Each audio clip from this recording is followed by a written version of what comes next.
Oubliez tout ce que vous pensiez savoir sur l'automatisation. On ne parle plus seulement de gagner du temps, non, on parle d'une technologie qui est en train de complètement redéfinir la manière dont on crée et même dont on pense. Bien sûr, à la base, tout part de là.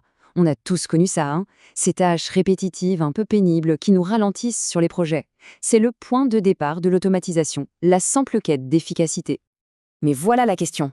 Et si cette recherche d'efficacité n'était en fait que la première marche de l'escalier? Et si on imaginait une automatisation qui ne se contente plus d'obéir, mais qui commencerait à générer de la connaissance par elle-même? Alors, on a vraiment deux mondes qui se dessinent. D'un côté, on a le monde qu'on connaît bien, celui de l'exécution pure. On parle de CI/CD, de déploiement, de tests automatiques. Et de l'autre, eh bien, c'est une toute nouvelle frontière, la génération de savoir. Un système capable de scanner la recherche, de synthétiser des idées. On va partir des fondations pour voir comment on peut grimper jusqu'à ce nouveau sommet.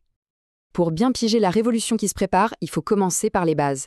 Revenons sur un concept que beaucoup de développeurs connaissent déjà par cœur, la pure mécanique du CI/CD. Le CI/CD, c'est un peu la colonne vertébrale du développement logiciel aujourd'hui. C'est à la fois le moteur et le filet de sécurité.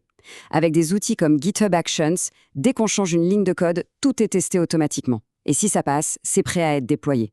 C'est ce qui garantit un processus super fiable et surtout super rapide. Pensez à tout ce qui était manuel avant et source d'erreur. Maintenant, c'est un pipeline fiable. L'exécution des tests, la compilation du projet, la publication de paquets sur NPM, le déploiement sur le cloud, tout ça, c'est la machine qui s'en occupe. L'humain, lui, peut enfin se concentrer sur ce qui compte, la logique. Et c'est là que tout bascule. Écoutez bien ce que décrit l'hôte A. C'est un changement de dimension totale. On ne parle pas de simples macros. On parle d'un système qui scanne, archive à 3 heures du matin, détecte une rupture technologique et prépare tout un espace de travail dans GitHub avant même que l'humain ne se réveille. C'est l'infrastructure anti-gravity. On n'est plus du tout dans la même catégorie. Cette vision, elle nous propulse directement au niveau supérieur, celui de l'infrastructure agentique. Là, on ne parle plus d'un système passif qui attend des ordres. Non, on parle d'un agent proactif qui anticipe nos besoins et qui agit en autonomie. Concrètement, la routine matinale d'un tel système, ça donnerait quoi? Eh bien, pendant qu'on dort, il scanne les dernières publications scientifiques pour trouver la pépite de la nuit. À notre réveil, non seulement l'info est là, mais un espace de travail est déjà prêt et toutes nos notes de la veille sont synchronisées. L'automatisation n'est plus réactive, elle est devenue proactive.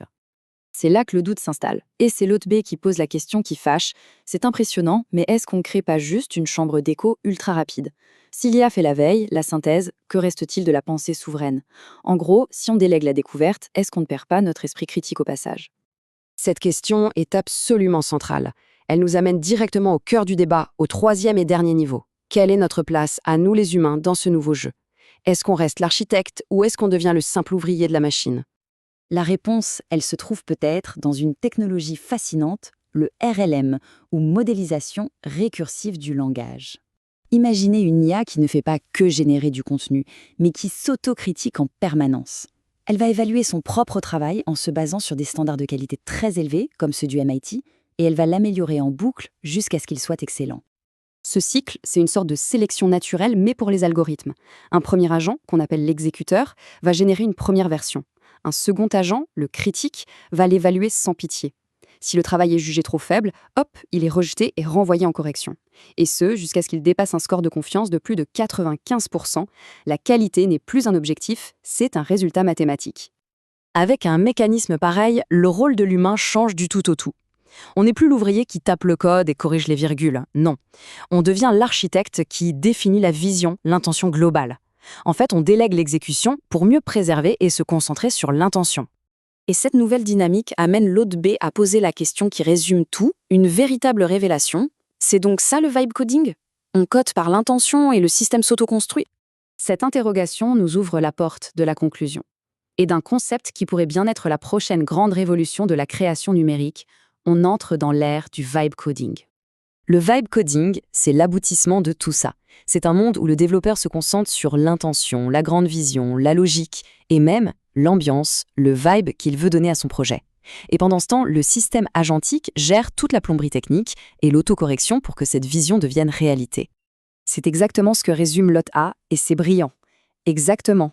C'est une usine à agents où la seule limite est la clarté de sa propre logique. Le facteur limitant, ce n'est plus la technique, c'est la qualité et la précision de notre propre pensée. Et ça nous laisse avec une question absolument vertigineuse, qui pourrait bien définir le futur du travail et de la créativité. Si l'IA s'occupe de l'exécution avec une telle perfection, alors quelle est la véritable limite de notre propre intention ?